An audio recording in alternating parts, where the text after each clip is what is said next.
Well, thank you very much. I'm just delighted to be here. I see so many familiar faces, having worked in planning and taught here for many years. The basic thrust of my presentation is that well, first of all, I love history, and I believe that actually by looking at history, you can very much better understand the present and begin to predict the future. I'm also going to notice that as much as I've just been delighted for the last 20 years to be working with other planners and architects and politicians and so forth on the development of downtown Vancouver, I'm really going to be focusing on the 1950s, 60s, 70s, 80s, and then just have a moment where I talk about the early 90s. Because whoops, I've got to get my notes. For some time, I've been thinking that actually Vancouverism started quite some time ago, rather than starting in the early 80s. There's a wonderful dissertation done by a PhD student, Robert Walsh, The Origins of Vancouverism, Historical Inquiry into Architecture. Also, William Langford's research, as well, is Gerald, Sutton, Brown, God, is very worthwhile. And also I've spent time in the archives going over council minutes and civic design panel minutes and so forth. And I feel much better informed by actually looking at the discourse. So on with this. This is what I think is the first tower and podium development in Vancouver. It was designed by Warnock Kennedy. And that's where Milestones is. This is looking down Davie Street in 1958. Now, of course, this is what the downtown peninsula looked at one point in the 40s. And oops, now where are we now? This is where I grew up. Of course, I immigrated here as well. And Mayor Crombie of Toronto got elected based on a number of issues, the Spadina Freeway, as well as this. There's no amenities here. There's no parks. There's really nothing associated with it. And basically, the Slab Tower. What a wonderful name for it. Now, Jeanette Lavach will recognize this because this is a few blocks from her parents' home. This is where my parents live in Toronto. Used to be some lovely shops here on Bloor Street. And I'll give anyone a prize if they can find the entrance to this building within 5 minutes on Bloor Street. And these are the types of buildings, when I was going to high school in Toronto, that I saw popping up everywhere. And one of the things about Toronto is there were very large developers, such as Greenwin and so forth. They developed like 20,000 apartments.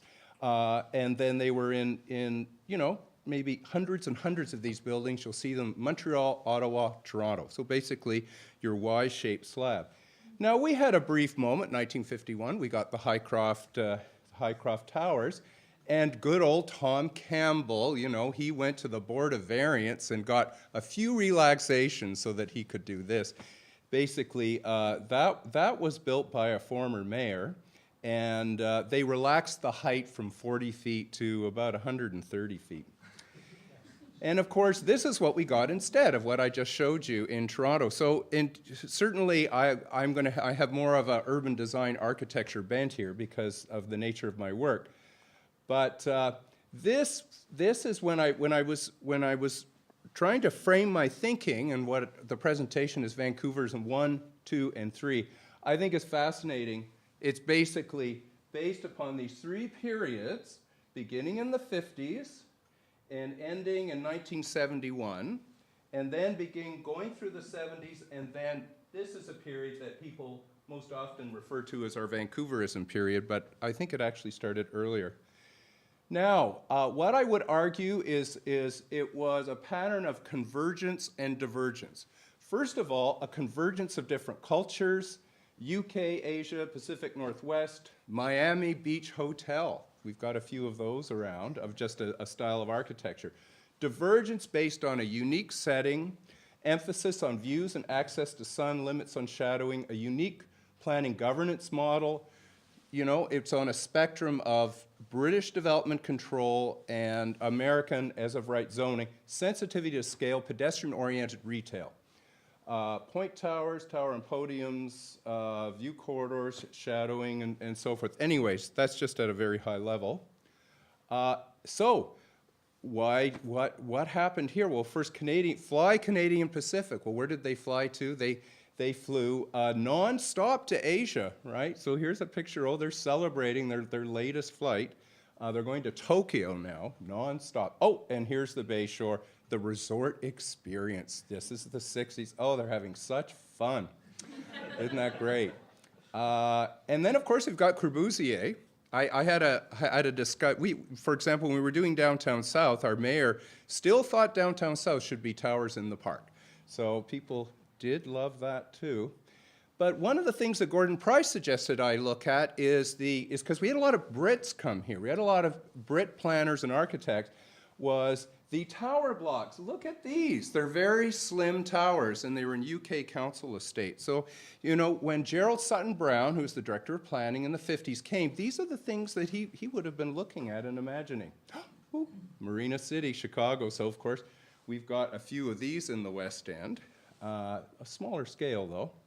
And here's Warnock Kennedy's Miami Beach hotel-style high-rise in West Vancouver in the early 60s. By the way, what I also did is I researched the studies that were done in West Vancouver, and it's interesting, it was highly driven by views and shadowing is what formed their thinking about how high-rise towers should be done. There's another view. There's the Porte Cochere.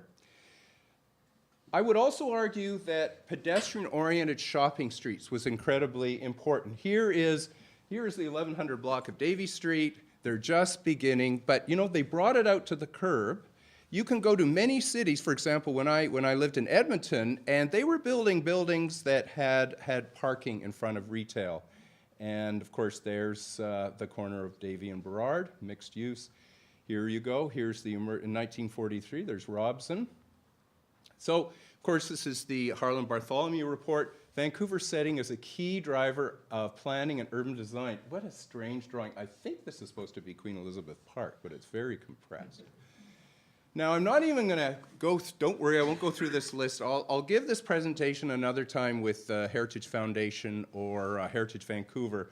But in any case, I tried to flag the highlights. One of the key things, it was 1954 that the zoning and development bylaw was first presented to council. And it was in that bylaw that Gerald Brown and the planners were proposing that the West End should be high-rise towers. And Warnock Kennedy's, there's 58, that was the first one, and of course, ocean towers to be built under that zoning. Oh, there's Gerald Sutton Brown. You know, somehow Robert Moses, you think of Robert Moses when you think of Gerald Sutton Brown, but he had his undoing because of freeways and urban renewal. So I'll just skip through that. So this was the first West End high-rise, 1955. It wasn't built under the new zoning bylaw. It was brought in 66. It was a hotel initially. And of course, there's Warnock Kennedy's. I spent an hour and a half on a Friday night searching the archives for that picture. And here we have Ocean Towers, 1960, near Denman and Davie. This is, for me, a fascinating picture because going through the council minutes, Ocean Towers and this building were mentioned 7 times, and apparently council liked this one a lot more than they liked that one. So actually, a change was made to the zoning bylaw to prevent that, and it said that the face of the building facing the street could be no wider than 60 feet. And see, that's just perfect because, you know, double-loaded corridor, 60 feet does it, right? So in any case, the planners moved very quickly. Said, okay, we won't give you another Ocean Towers. Thank you very much. And there you go in the West End. You could do that, or of course, you know, Fairmont building built in 1960. Mayor Alsbury, very, you know, cutting the ribbon. They were very excited about that. But you could also build that under the commercial zoning. They continue to allow the slab tower in the commercial zoning. So I'm also, I think the Palisades 1969, the Blue Horizon are very interesting building because in the same period in other cities, this would be a parking lot, right? But they decided to build a podium and put these slender towers on them. And also, these are quite fascinating. I was on an architectural thesis. There's 36 of these, and right now we're working on doing infill rental housing on them.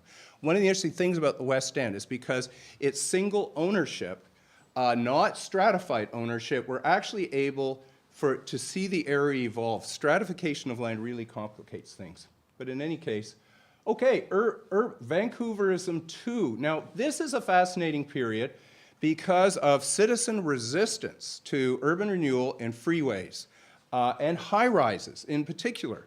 And also something very important, Ron Waukee and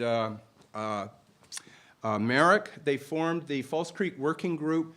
And what I would argue is on the South Shore of False Creek, when they were looking at, for example, the pattern language, they set a new bar for urban design and placemaking in the community. So this was very important. Of course, Gerald Sutton Brown resigns, Ray Spaxman becomes director of planning. Michael, I changed the word design to inspired. Oh, okay. Thank you. Well, I will change that slide later. But anyways, 5 minutes. Okay, I'll keep going here. So there's False Creek South, Arthur Erickson's Law Courts. Goals of Vancouver, a very important moment. When I joined the planning department in the 80s, we looked at that as a touchstone. Vancouver City Planning Commission did that. So a whole array of goals. I won't go through, but views of the mountains should be protected. So of course we ended up with view corridor shadowing. Vancouverism 3. So here we go. A lot of the focus, of course, is on this period of Vancouverism. This is the beach neighborhood. So, of course, there's what it looked like before the CPR and then the, removed themselves. This is a fascinating picture because, of course, a lot of what happened in the West End was driven by employment growth in the downtown. Long list. But one of the things I want to highlight is that a lot of planning work, a lot of master planning work got done in the late 80s and 90s that we were very well positioned to manage that growth. Now, I spent some time with Jim Chang talking about Vancouverism. This was developed by Li Ka-shing's son. This is just adjacent to City Hall. This is the first townhouse in a podium with a tower, according to Jim Chang, 1989. Chrysalis, this, in some respects, early days of Vancouverism 3, Roger Hughes. The podium of the retail is actually separate from the tower itself. One of the things that Robert Walsh, who wrote The Origins of Vancouverism, argues is that Richard Enriquez, oh dear, I've misspelled that, made a very significant contribution to raising the bar on the quality of high-rise residential design. And of course, this is a seminal building. 1993 is when it was built. The rezoning occurred in 1990. And when I spoke with Jim about it, he said the reason why they insisted on the townhouses was that it was an industrial area. They had to create more of a domestic environment. It was also important from urban design perspective to have a street wall, which we still debate street wall, in order to create an urban room. I also think that the building at Graham McCarver with Baker McCarver Hart was quite significant. It initially was a rezoning that wasn't done under the downtown south zoning, but it's tower on a podium of townhouses and retail. So, just concluding thoughts, once again, I'd say, a pattern of figuring out why did we diverge and what were things that were converging on Vancouver to result in Vancouver's a very talented and collaborative design community. Really has made a difference, certainly in planning the city.